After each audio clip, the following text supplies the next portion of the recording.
Muna, welcome back. So we're going to get started. I'm just going to go through a couple of slides with us all to get us thinking about what we're going to be doing today.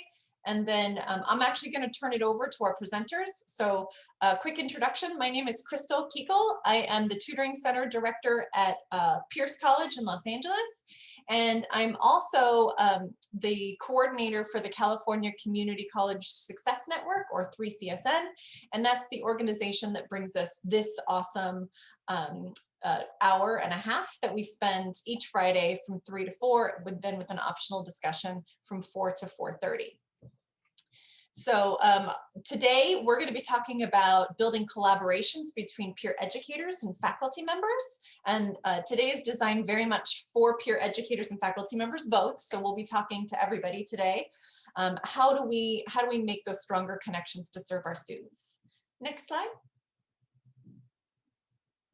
So our goals for today is to just share ways that tutors can and peer educators of all ilk, right? SI leaders, tutors, embedded tutors can communicate more effectively with the instructors with whom they're working. And those could be instructors that they're assigned to, like in an SI or embedded situation, or just general tutors who are working with faculty members in the department. Next slide.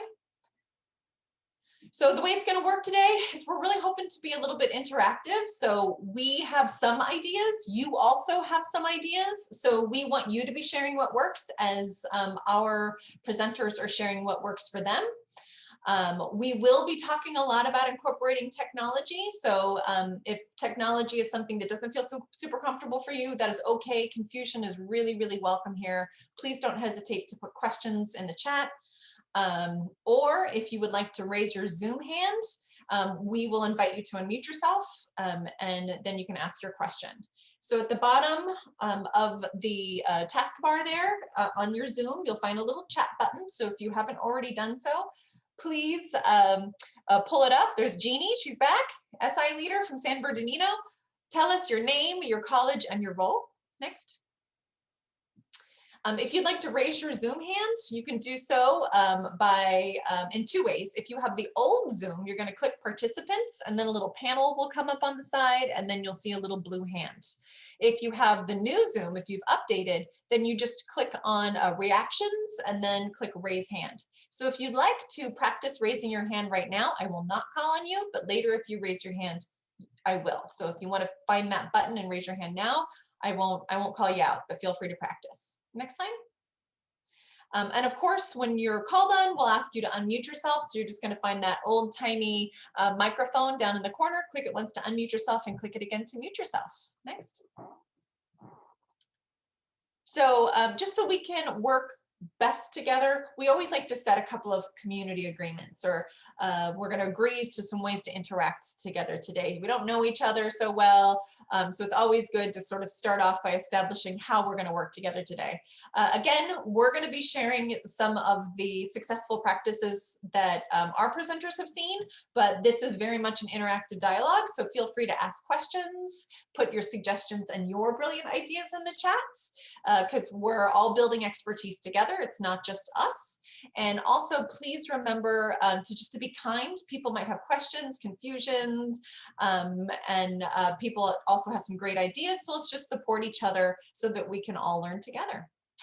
And that's it for me. So I'm going to now pass it over to Professor Churchian, who will talk a little bit about building those engagement strategies with faculty members. Eddie, take it away.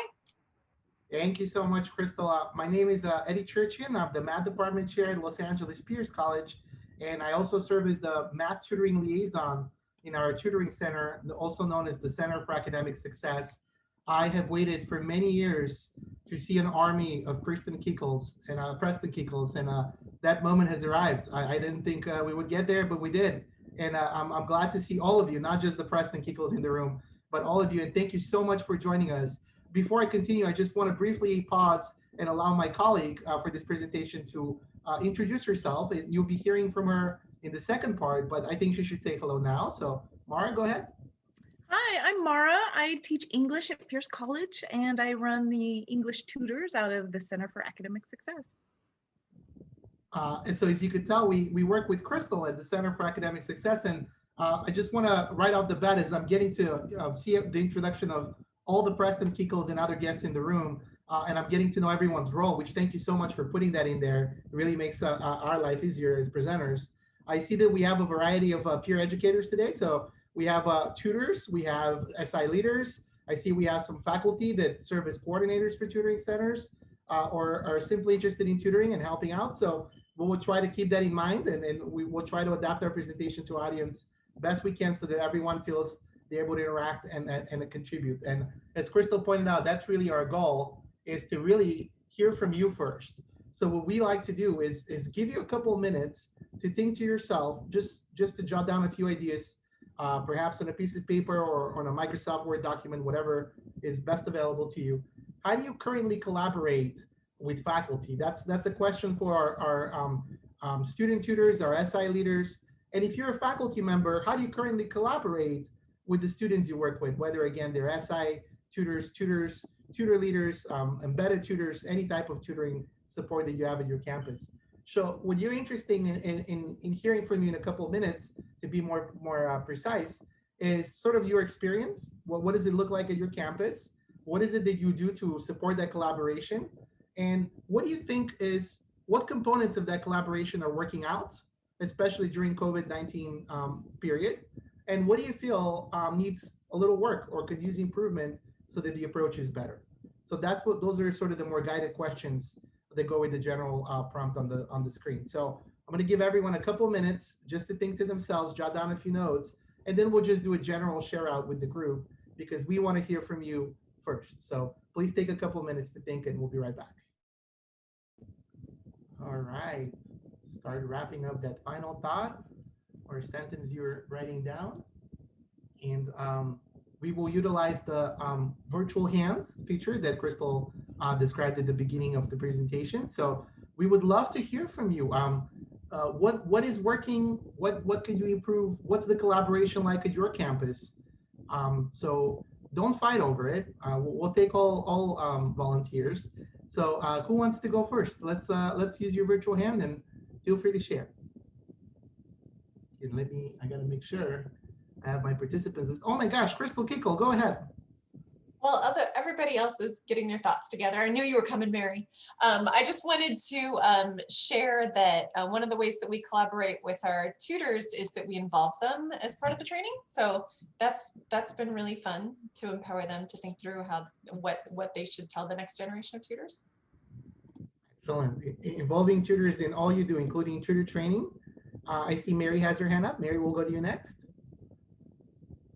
We also do that at Mount San Jacinto College, but we also enable them to like for our professors and our other, just tutees, we actually invite them to come over and have a session with us and sit down with us and actually have pretend like they're a student, like they're a tutee, and then we'll let's do an essay real quick. Let's hash this out, and they enjoy it, and then they have their students come to us. So it's like they get firsthand of what we do, and then they're like, okay, we'll go to see this tutor or whoever it may be, and it's worked for us. Communication is definitely key, and having those meetings is so important to keeping the collaborative spirit alive and well. Thank you for sharing that. Preston, number one, go ahead. I just put a 1 in there as an alternative to raising my hand. Yeah, we have a couple of ways that faculty and the tutoring center interact. One way is I'm a teacher and I embed the tutors directly into my class. And it's just another vehicle for students to use to reach the tutors. And it works. It can also be confusing. I tried to make that option available across campus, but the union resisted. I didn't really fully understand why, but anyway, they were very very adamant about saying, no, we can't do that. We also have tutors, the tutors write up a little introduction for themselves, and I send that out to the teachers. I think that kind of works because it makes the teachers know the tutors exist. Absolutely. When you embed tutors directly into the classroom, I'm wondering, is that in a face-to-face environment? Is that involving them on a Canvas shell, perhaps? or just some other learning management system, or what are the ways in which you accomplish that? I do it through the learning management system. I just have the LMS I work with has got a feature available for a separate class of, actually most LMSs have a feature available for a separate class of users called tutors, or something equivalent to tutor. In my case, it is called tutor. And so when my students click down the list of people they could message, one of the options is tutors. Perfect. Thank you so much for clarifying that and for that input. Amanda, go ahead. I see your hand. Yeah, I'm over at Irvine Valley College, and so a couple things. We have something similar. So our embedded tutors are added as TAs into their assigned instructors Canvas courses. So that's how they have access to them there, and so students can email them directly. And then, the other thing I was going to mention was that in our monthly embedded tutor meetings, primarily the first one of the semester, we invite faculty to come for about 45 minutes of that meeting. And so they meet in groups with the tutors, so they get to kind of meet them up front, but then also see other professors interacting with them, so they can kind of share best practices for how they like to use the tutors in their various classes. So that works pretty well. So again, we see another great example of how important communicating is and inviting everyone involved to be a part of the conversation. Everyone is at the table working together and sort of feeding off each other's feedback, which is a great way to build a solid program. Absolutely. Thank you for sharing that. Much appreciated. So I see one more hand there. Danny, go ahead. Hello, everyone. Yes, I actually work really closely with the professor that I'm with. I'm an embedded tutor, and I work with all of her sections. So we work actually as a team. It works kind of nice because she adds me. I'm in her syllabus. Every time she signs off an email, she reminds them I'm there. When I send off an announcement or an email, we always sign each other saying, remember, you can always contact either of us or email both at the same time. So we work together very closely as a team. So there's no question that there are two of us in the class. And I feel like the students are more comfortable at that point, that they're not coming to me as an alternative. It's one of us has time for them. So it seems to work. That was so beautiful. I think part of the presentation, as you'll see, focuses on the importance of teamwork and really clarifying and reminding everyone involved what the role of that embedded tutor or that SI leader or that general tutor at the tutoring center is, right? I like what Preston mentioned earlier about including their biographies or writing a little bit about them to remind folks that, hey, our tutors are here and they exist. And I love what you mentioned about putting that information on the syllabus, perhaps, and constantly through email communication, through LMS announcements, reminding folks about tutors and the role that they perform within the course or even on the bigger picture within the campus, right? So excellent. Those are all really great suggestions. I'm very happy to hear what everyone's doing, and how great is it that all of us are using technology and using Canvas or other LMS to communicate and to use tutoring.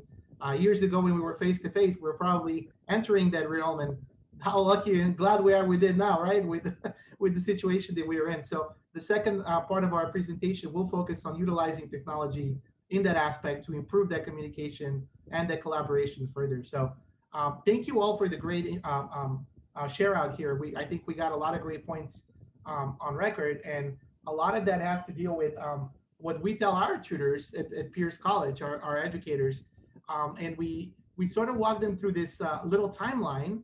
And I'm sure that at many institutions the timeline is very similar. This is particularly for our embedded tutors that we like to work with, but this timeline definitely works in any form of tutoring, whether it's embedded, whether it's an SI, whether it's a general tutor form. But step one is we really want the tutors to be known entities on campus. We want them to get in touch with the instructor, whether, again, that's an instructor they're working with all sections of their course, whether it's a single section, whether it's someone that they're helping out in general tutoring, especially important for SI leaders, right? Because of the format and the way that that runs. Communication is key, and I think we mentioned that several times. So that's sort of our step one in the timeline. The best way to start collaboration is to introduce yourself early on and get that team culture in as soon as possible. And then introduce yourself to the class. We found that at Pierce College, that certainly has helped us sort of up the numbers for tutoring and make our services more visible. It's really more powerful to have a tutor walk into my math class and say hello and talk about the tutoring center, what students might expect if they go there, what kind of assistance they might get. That's a lot more powerful versus me telling my students about them as their instructor. Not that there is anything wrong with me constantly reminding them about those services, but again, it's that peer-to-peer mentality, and it's the power of that connection that allows the message to be carried in a very different way. And I think that that's crucial when we're trying to encourage more and more tutoring to happen, whether it's online or in person. And then creating a schedule and sticking to it, obviously, is something important. There's a lot of tutors in the room. I'm sure some of them have experience being embedded or being an SI and forming this schedule for their sections. So right off the bat, work with your instructor, and instructors work with your tutors, of course, to create a schedule of availability that the class could follow. And there's several approaches here. So for example, you heard from Danny that it's very much a team effort, and students see Danny in the same light as they see the instructor for the course. So it might be that the instructor might prefer Danny has her hours set for that class to be different than the instructor's office hours, so that there is no conflict, or that they're obviously different than the instructor's actual class time, right? So that the tutors could be more effective and more optimal with their schedule. So setting the schedule from the beginning by involving the class is always a good idea. Have the students contribute to that process in some way, whether it's a doodle poll, whether it's a what time is good poll, whatever technology is being used, or whether it's you visiting the course and simply conducting a survey on the spot, saying, I'm available Tuesday and Thursday. What works for you? 11 a.m., 1 p.m., 2 p.m., right? So whatever hours works for the instructor and the students, set those right off from the beginning and follow that schedule. And finally, we get into the fourth phase, which is to just tutor, right?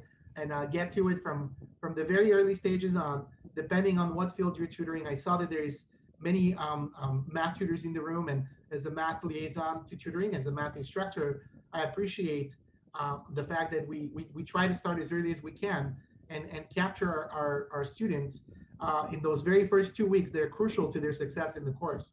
Likewise, I know Mara feels the same way with English, and our colleague Jamie Ray feels the same way about ESL, and I'm sure other subjects might have that thought process as well. I want to pause here, and I see that there's a lot of comments in the chat, so maybe Crystal, you can help me if there's any questions we should address or any comments that are coming up. Just a lot of really, really, really great strategies. So we see that I believe Diana has an instructor visit assignment, which is part of the tutor training course. And then Amanda has tutors do Flipgrid intro videos and then put them on the Learning Center website, which is super awesome.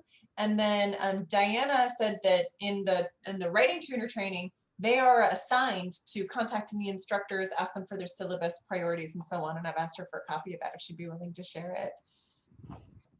Great, thank you for that. And I saw one other comment here that sometimes the schedule might not work for everyone. Very true, especially if you're teaching or tutoring courses at an institution where the class size might be large. You have 35, 40, 45, 50 students enrolled in a section. It's not gonna be ideal. You're not gonna be able to capture everyone's availability. So utilizing this online format, now that we're online with COVID, has allowed for a little bit of more wiggle room, so to speak, right? So make sure you're coordinating with your tutoring director to ensure that you could see students at appropriate hours. Make sure that the schedule you create is one that you as a tutor could follow, and it's not going to interfere with your life as a student and your personal life. And make sure that your hours are adding up correctly, right? And your director is okay with it. So, and also talk to your instructor. If you're embedded, if you're an SI, and you're going outside of that plan to accommodate students, that's great. Just make sure you're running all that by the appropriate party. So again, great, really, really helpful input. I love Flipgrid as well. It's a great tool, and all the other comments were very helpful. So thank you. You really touched on a lot of what I was gonna say, right? I expected that because you all are rock stars in the tutoring world. That's why you're here today. But to us, there are three main components that make this collaboration really strong. Communication being the first. I think we've touched that in several of the examples today, but constant communication is key. Other than introducing yourself at the beginning of the semester and getting together with the instructor for the course as peer educators, what we want to do is definitely continue and have an ongoing weekly meeting, maybe bi-weekly if that works better, maybe monthly if you know the structure really well, but an ongoing agreement that you are going to meet and sort of discuss and keep each other informed of what's happening with tutoring and what's happening within the class. From the instructor's viewpoint, it's really helpful to let your tutors know, hey, this week I covered derivatives in my Calculus 1 class, and it went really well, but when we were talking about the derivative of those trig functions, I don't know why, but I don't feel that I covered that too well, or something. I was short on time. I didn't get a chance to do every example. Do you have the ability to maybe do some examples in tutoring? Here's some helpful handouts that you could use to do these examples. I think that would really help the course, just as an example, right? And from the other side, if you're the tutor in that particular situation, we instructors love hearing from you as far as how the students in our courses are doing, and providing those updates to allow us to better gauge whether the curriculum is connecting or not. So you might want to tell us, hey, there was 8 students came to me and asked the same homework problem this week. I don't know what's going on, but it seems that that problem is very popular. And as an instructor, that's now telling me, hey, maybe I should start the next class with that problem and go over that topic and focus on it. Or perhaps, going outside of math, there's a particular topic in your course that everyone is having a hard time understanding. As an instructor now, it's allowing you that communication to know, I really need to refocus on that, revisit, and do a little more. Extra credit help is always a thing. Allowing extra credits, it's everyone feels differently about extra credit, right? As far as instructors go, but making that a possibility is helpful for some. It encourages more folks to really, as you how does Crystal put it, take out the tray of vegetables, right, that is tutoring and you're offering, and you're just hoping someone will pick at those vegetables and hear you out and come to the center, right? So it's a good way to get folks through the door, right? Definitely. The other big thing I want to talk about is the role in the class. I think that it's really important that there is constant communication so that we could also revisit that aspect of collaboration. That's the role in the class that the tutors play. So always be clear of what your role is within the class structure. You've heard from Danny earlier. She was hitting my third item, the teamwork there, but also it really works with the role in the class as well, because as a tutor, to me, I always view my tutors and I tell them that they're the ultimate guide. Tutors we're not quite the subject experts yet. We will be one day. All of you will get that master's degree and PhD in that field you're tutoring, and you're going to come back and be colleagues to your current instructors and work with them. But for now, you're there and you're tutoring because what you're really good at is time management. What you're really good at is study skills. What you're really good at is knowing not to procrastinate, knowing how to find how to work the index of a book, knowing how to find resources for a project, knowing how to research the internet, knowing how to take notes, knowing how to prepare projects together. All those excellent study skills that make students good, right? That's what you are. You're the ultimate guide. You're like a coach. You're like a coach of a team. And your goal is to get all of your players, right, to be on the same page and to gather those skills needed before the game, which happens in the class, right? So it's always important to remind the instructor of the course what your role is, and for the instructor to sort of tell you, hey, remember, I'm the one that deals with grading. I'm the one that assigns grades. You should never have to worry about it. Make sure that no students are bothering you about that. Make sure that none of the conversations are going off topic, So that constant communication and reminder to each other about your role is big. You're also the bridge between instructor and students, as we mentioned. So you have the ability to communicate things to the instructor as tutors that students might not feel comfortable doing. So in my math class, it might not be easy for students to say, hey, I really don't get this topic. There might be all kinds of reasons for that, right? They might not feel comfortable sharing that with me as the instructor and the person assigning grades, right? Or it might be that they're more comfortable sharing that with you as their peers. So again, you serve as a bridge because not only are you the bridge for communication, but you're the bridge for the curriculum of the class. You're not going to go and teach lessons the way instructors do, but what you're going to do is take topics and focus exactly on those topics using the study skills we mentioned earlier, right? And again, the last point there is your instructor clear of your role. Just make sure that they also understand what your role is as a tutor or an SI leader again, and or embedded tutor. You're not there to grade papers. You're not there to do work that's not tutoring. So if for whatever reason that's happening, you always contact your director, let them know it's happening, and you address it with them. My final point here is that it is very much a team concept. Again, thanks, Danny, for that beautiful share out earlier. There is no I in team, and likewise, you work with your instructor to support them and encourage them to do the same when it comes to tutoring, right? You want to remain flexible and open to their teaching style and approach. In the sciences and math, we see that quite a lot. There are various different ways of teaching math, and different instructors will have a different approach. As a student, you might have learned one approach, but then your embedded class is doing another approach now, and you have to adapt as a tutor, right? So you have to remain flexible and work with your instructor to gather that information as needed.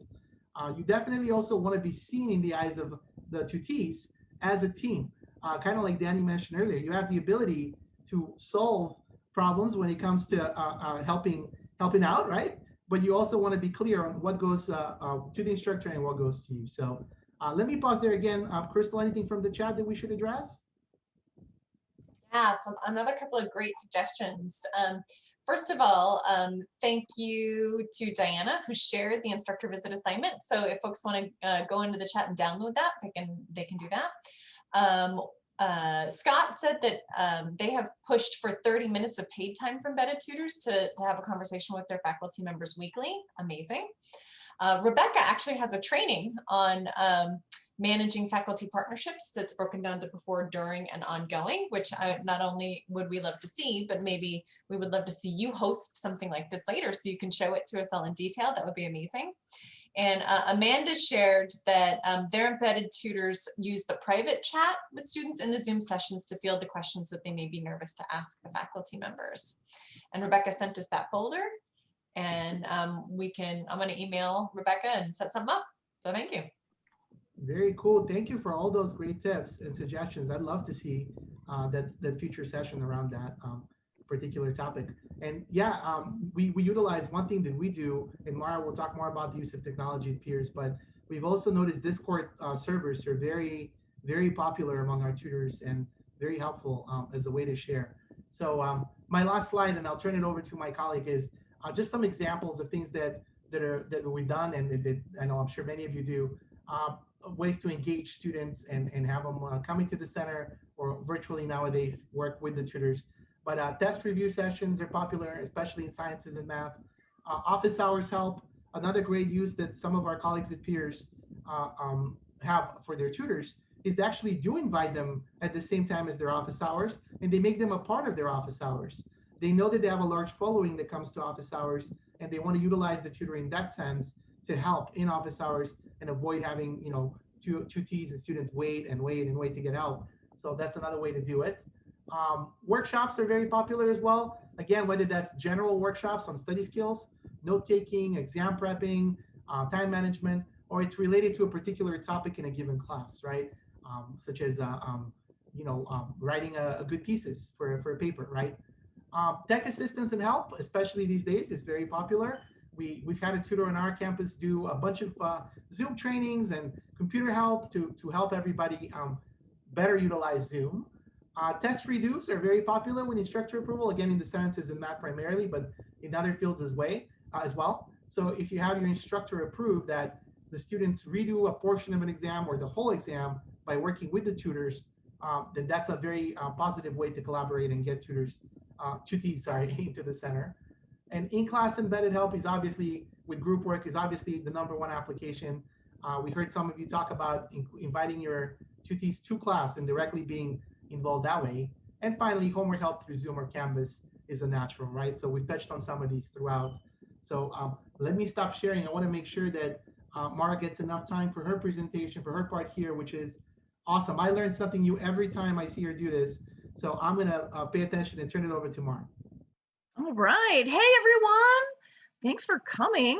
So a little bit of background on me. I come from an English department that is, shall we say, technology resistant.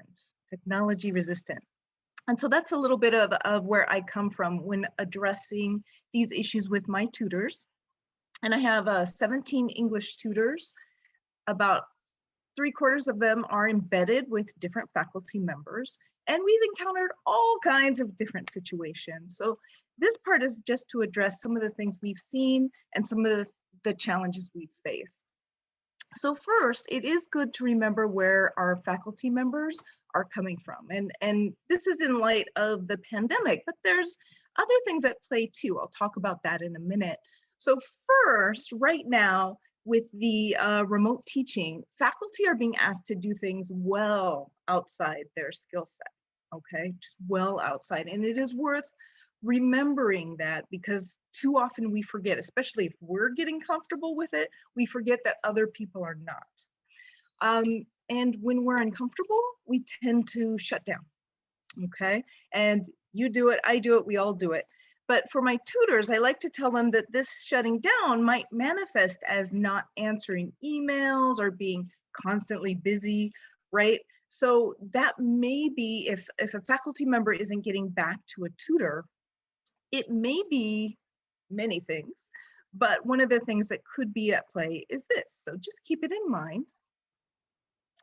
Our first point of contact between our course embedded tutors and our faculty is an email. So it's good to remember that not all faculty members, but most have short attention spans. So always put what you need in the subject line and put your ask respectfully in the first line. And if you're going to include any images, which I'll talk about later in this presentation, I recommend embedding them and attaching them, because many faculty members, at least in my department, are unlikely to open attachments. They're just too busy. Okay, so let's address these technology resistant faculty. So remember, many faculty members are new to technology like Zoom. For many, this is their first year using an LMS, which is almost impossible for me to remember. But I think I started with Canvas in 2016, right? And I'm only now feeling proficient as a teacher using it. And so for a lot of my faculty, this is their very first time, and it can be really overwhelming. But it is important to remember that if we help technology resistant faculty, we're helping our students. And I'll talk a little bit more about that in a second. It's also worth considering that many faculty members are skeptical. They're simply skeptical that online learning could be the same as face-to-face learning. And that's okay, and maybe that's true for some students and not so true for others. But it's good to keep in mind, especially when you're working with faculty members who are working remotely. So I wanted to just sort of pause for a minute and get a sense in the room.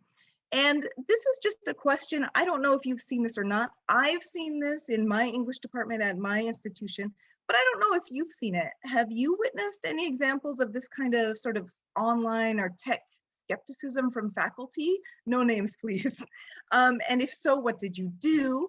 It could be something they said, something they did, or something they refused to do or ignored.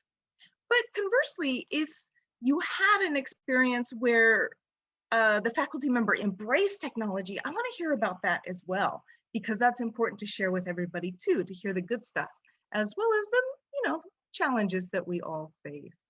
Is there anybody who has seen this in faculty members they've worked with? Let's see. I'd like to share if that's okay. Please. My name is Laura Gomez. I am an SI leader and mentor at San Bernardino Valley College. And I've worked with my professor now this is my third semester with her. And so we were on campus, and she's always done on-campus work. So when the pandemic hit and we had to go online, I do remember, that was a difficult transition for her. And I think I really have a good relationship with her. So all I could do was be there to support her on my end, because we switched to remote right away. So that's how I was able to support her. But it's not that she was, I want to say resistant, just that she hadn't done it before. So, and it was a little freaky. And I remember having my first Zoom meeting with her and walking her through it a little bit. So that was, that kind of introduced her to that. And I didn't get to be with her the semester after that because I was busy, but I'm back with her again this semester. And I'm glad because even using Canvas is not something she used, but she was so much more at a level that she wasn't previously. And again, it's not because she's an amazing professor, but it's something that she's not used to. And so I got to understand that. So hopefully I'm hoping for next semester, we do Zoom and so, I mean, it takes steps. And I think we're a community that we can, I guess, and even my relationship with the professor, she's so amazingly that she's willing to learn. And I take it at her pace because I can't force something because she's a professor, not me. So, but yeah, that's what I wanted to share. I love that. So you saw the learning process in action. That's fantastic. And so it must be really nice to see a person grow that much over a short period, relatively. Thank you. Yeah. Thank you for sharing. And I also, saw Maura- another. Oh, go ahead. Sorry, Maura. I just wanted to say that Scott had their hand up and then they put it down and then they had something in the chat. So I just wanted to make sure that Scott had an opportunity to say something if they wanted to. Scott, did you want to share? I can. We definitely had what Ken was mentioning here, not so much resistance as just difficulty making the transition. And I think that I'm the Math Learning Center director, so I've seen it from the faculty who are frantic, but also then seen it from the support staff who are trying to be in the room, being supportive of the students and realizing how challenging it is to be a student in a room with a teacher who is technology resistant or unable to make the quick change. And I think what I noticed a lot was faculty who were technology resistant pre-COVID, who then got thrown into it, were at an extreme loss for where to start. And all of those professional development activities that they could have been going to for years, they said, I'm never going to do that. I don't need Canvas. I don't need an LMS. I don't need technology. The students paid the price for that. And I think that this term, the dean reached out and said, okay, we have an extreme emergency. Can you get not just embedded tutors, but we need more of your professional type staff in the room managing the technology so that this person can teach. And I'm probably not alone. I'm sure many of you are going through something similar where it's not at all what we thought it was a year ago. And so I think the key word for us has just been flexible, trying to be as flexible as possible, trying to be as supportive of both the teachers and the students. And I think that's where my embedded tutors are really trying to have that balance between kind of doing both. And they really only had to focus on one previously. So thanks for letting me talk. Yeah, and that's a good point too. It's a new job for everybody. Thank you so much. And I can relate to many of the things you said. Crystal, was there anything in the chat that I didn't see or that we need to shout out? Just gotta say, love in the chat today. Gosh, it's just really blowing up with a lot of great ideas. So keep them coming, everybody. I just wanted to point out that Ken did say that resistance wouldn't be the word that they would use, but rather faculty who were having a hard time making the transition. So really good distinction. Thank you. Amanda says that, at the beginning of the transition, the department shared an article about how this made all faculty feel sort of brand new. And it's very humbling and it's very learn as you go. And it puts us in sometimes in a very new and different place. Shout out for using non-gendered pronouns, everybody. Woo woo, you never know. And then Rebecca shared an article in the Chronicle of Higher Ed from last August, if you want to take a look at that. Oh yes, I'm sorry, we got some more too. So Anna shared that on the flip side, educators, some of them are really excited about using technology, even if it's new. And so sometimes even their students can't keep up. So that's really good to point out too. Great, thank you everybody, thank you. All right, and so it is worth considering, and somebody spoke to this earlier, that technology, a teacher who uses technology can benefit their students. And so we're sort of at a weird place where we want skills to be embedded in classes that maybe faculty members are struggling with. And so, oh, I forgot the slide. If they believe it will fail, it will. So that means you, and in this case, I meant the you like a tutor or a course embedded tutor can make a massive difference in not just the teacher's professional life, but the lives of their students. So if you think about a teacher teaching 120, 130, 140 and more in other departments, that's a lot of people you're impacting by just doing one simple thing, that is staying positive about the technology you're all learning. Okay, and it sounds little, but it's actually not. It is worth saying, though, you're not a tech instructor, so I was grateful for Scott's comment that the dean wanted to put tech people in the rooms with faculty members, which just sounds dreamy. I wish we could do that.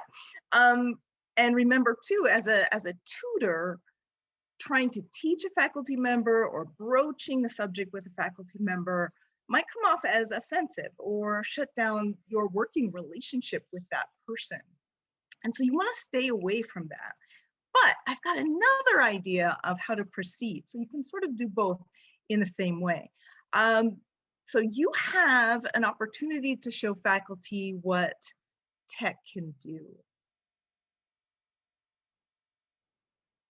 And I tell all my tutors to do this.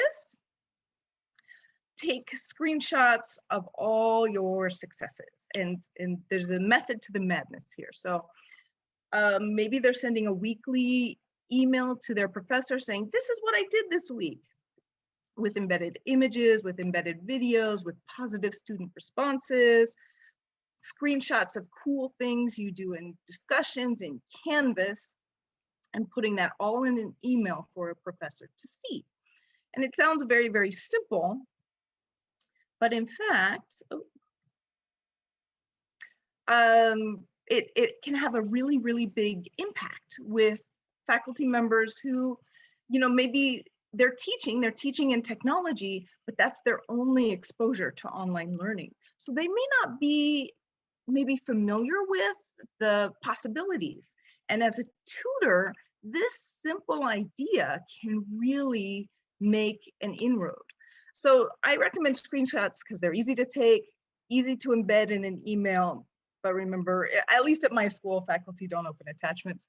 It's a great way to show faculty what you're doing as a tutor in their course, especially with faculty members who aren't meeting with you regularly, despite your several emails that you're trying to reach out to them. And these are a great way, and this is key, to model techniques they might use in the future, okay? So for example, let's say you have a discussion and something goes great, take a screenshot with it and put it in an email, okay? And that way, maybe your professor doesn't use discussions, right? Maybe they don't do group work. Just putting it in there, it's not saying, hey, go do discussions, right? But it is saying, this is a benefit from Canvas. This is how I use it. This is how the students react to it. And so it's subtle. It's not meant to be instructive. It's meant to say, hey, this is what I'm doing for you this week. Isn't it awesome? But at the same time, you're providing different avenues of instruction to your professors, right? And they'll use it. They're learners, whether they admit it or not, right? So I was wondering, I wanted to hear from the group, what are some other ways we can model good online teaching techniques for faculty? Do you have any ideas out there? Go ahead, Crystal. I'll start. Again, I like to give other people a chance to think up their ideas. So I'll start by saying that I had no idea what Discord was. This was something that was 100% purely discovered by our tutors who showed it to me. And I was a little resistant even at first because I hadn't used it before. I didn't know what I was going to have to download on my computer. I was very nervous that other faculty members would not want to download it on their computers. But I trust our tutors, and I know that they had their fingers on the pulse better than I did with the up and coming technology. And so now I use Discord all the time. And I am deeply thankful to our tutors who just stuck with me and insisted that this actually was a good thing, despite my initial, I guess, resistance or distrust. So I think just being open to their ideas for me was just was really worked out super well for me. And I'm looking forward to learning more from our tutors as we go forward. Oh, I'm still afraid of Discord, but yeah, absolutely. Absolutely. Thank you. And I hear it from my students. My best ideas come from students, from tutors, all of them. Great. Thank you for sharing. Did anybody have some other ideas? Anything in the chat I missed? Awesome things in the chat. And do feel free to raise your hands, but I'm happy also to represent your chat discussions. Danny says, I've noticed that the students struggle with online learning as much as the instructors, right? So create an environment in which the students are more patient with instructors as they fumble with technology and vice versa. We were all thrown into this at the same time. And Scott made a similar comment that this is in many ways changing the balance of roles in the classroom. We're changing the roles in the classroom. We're all sort of like thrown in there in a very, very different footing. And then, yes, Samir says, yes, teachers absolutely, they certainly hope that the teachers are our learners too. Thank you. And then, oh yes, and Rebecca has shared their Learning Assistance Professionals Discord. And Wendy, that's how we use ours too.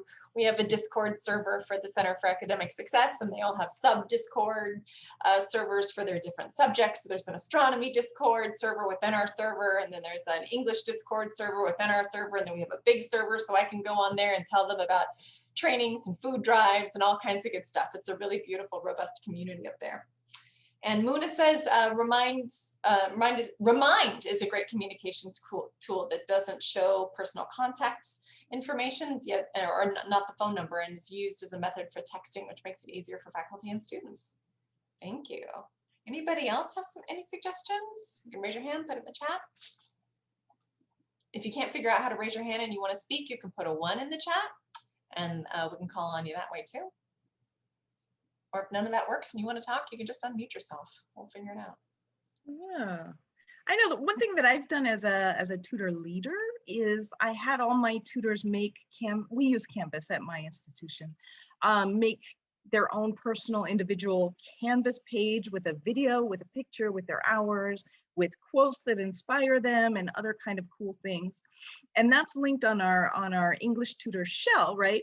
But I also sent out the links to their course embedded faculty members and urge them to download it and put it or upload it into their Canvas shells for their students. And I made a little screencast and I showed them exactly how to do it and what buttons to push while I put somebody's page into my shell. And that did a couple of things. One, I thought it was awesome. Okay. Two, it showed my staff, my faculty members, how to use Canvas pages, because I kept hearing that people weren't using them at all. And I was kind of wondering how they were doing it. But this is a way that I could sort of reach out and say, hey, this is another option for you to see through Canvas. And it's in a non-threatening way, like here's something from a tutor, put it up for your students so your students can see. And I just think everybody has benefited from that. Beautiful. And we also have Anna's hand is up and Laura's hand was up, and I'm not sure why they put it down, but we'd love to hear your comment too. But go ahead, Anna. Hi, my name is Anna, and I am an embedded tutor at Irvine Valley College. And one thing that Amanda, she's our coordinator, what she has us do is she has us go to other embedded tutors workshops or study sessions, and we get to go and like observe, and then we have to like either give tips or tell them like, oh, I really like that you did this, and it's like a really good learning experience for us, especially for me being a new tutor this semester. So it's been really helpful to have us go and see other tutors working. Really great share, right? Because our tutors know, and they're really, really great role models for all of us. All right, everybody. My last words, I'm worried I went over time. I'm sorry about that, Eddie, is stay positive. So remember your faculty members, if they're not contacting you, if they're not reaching out, there may be other things at play. We need to stay positive. We need to be sensitive to those issues and do our best in the interest of our students. They're facing many barriers right now, not just technology, but also a lack of support. I think we can say across the board that faculty are experiencing that. They're getting different pressures from administration. For example, English and math have faced crazy changes in the last year and a half without the support to deal with it, as much support as they may have wanted to deal with it. The environment, the world, everything's crazy, and themselves, right? The fear of learning new things. So thank you, everybody. Let me turn it back to Eddie. And as we're transitioning, do give Mara some love in the chat, but also Mara, somebody requested that you share the instructions that you just shared. Thank you very much, Crystal, and thank you, Mara, for that great presentation. Like I said, I always learn something new every time I see it, and this was again the case. And I want to thank everybody for all the great suggestions in the chat. And I'm right now, I was looking up Remind actually as we were wrapping up, and how cool of a software that is, right? So how cool a piece of technology that is. I know we have 5 minutes left until the formal end of the session. Of course, we're happy to stick around for a deep dive at 4 p.m. We just hope to reserve some time for questions and answers. As you can see, we love interacting. We love having your voice and your take be heard. So were there any particular questions or things you wanted to share in the remaining 5 minutes? Or for the deeper dive as well? I mean, we're here to stick around and continue the conversation for those interested. So any questions? I just do want to point out that Tristan pointed something out in the chat that says that, we just need to be aware when we're using social media like Discord, that there are definitely some additional concerns about privacy and safety. And so I was just wondering if anybody had some thoughts on that, in terms of using social media like Discord. What steps are you taking to ensure that it is safe and appropriate?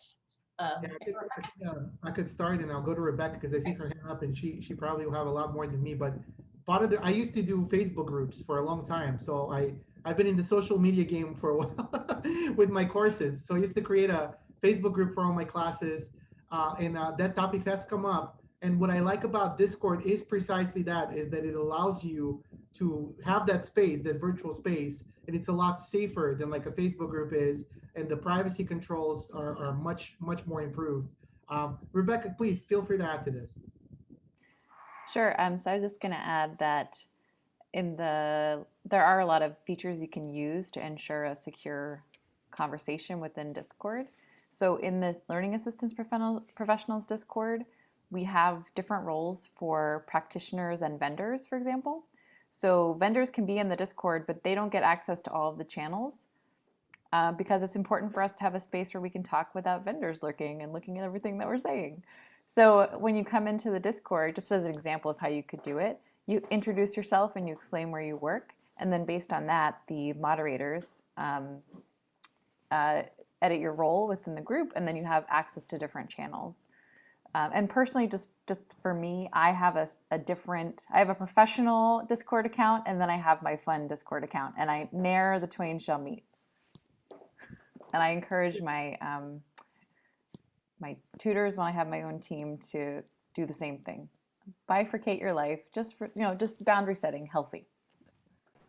Could not agree more. Thank you so much for adding that. Will the real Preston Kiko please stand up? Yeah, I think, who is it? Rebecca, who was speaking? The last person, their last point, I think, was the closest to how I interpreted Tristan's point. Tristan's point really seemed to be about the counterculture nature of Discord and how you don't necessarily want your classmates or your students to know the weird things that you do. Definitely setting those norms. Thanks for that feedback. I see in the chat that we have another point that some folks like to use apps like WhatsApp and Viber, which do require sharing a phone number. The contributor says if something does happen, I'll just go change my number. So if you're okay with that and that's something you're comfortable with, please by all means, I wouldn't get in the way, so to speak. But I do want to be respectful of others' privacy and the comment that Tristan made as well. And I believe that if you use those apps, they have to provide their phone numbers as well.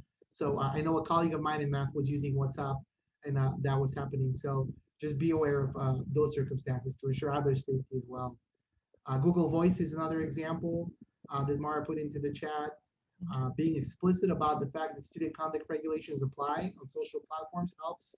Definitely a good reminder, something to keep in mind. Samir pointed out that with Discord, you could also assign roles to different people, going off of Rebecca's feedback. So you could give permissions to TAs. Likewise with Zoom, I'm not sure if that's an option myself, if you could do that, but on Discord, you could even limit the number of posts that certain roles, certain people with certain roles have. So absolutely, it gives you a lot more flexibility when it comes to privacy. And I'm just going to do a little trolley stop very quickly, Eddie.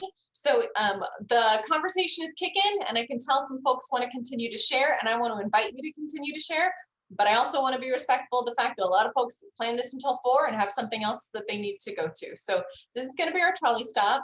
We're going to put, if Jan is still here, we're going to put a link in the chat for how to give us feedback so that we can make these even better. Please do fill out the feedback form, and also you hang out if you'd like. We're here every Friday at 3 o'clock this semester, spring break or not, we're here every Friday. So I wanted to thank Eddie and Mara for hosting this discussion. I want to thank everybody for all the awesome chat and feedback. Keep it coming.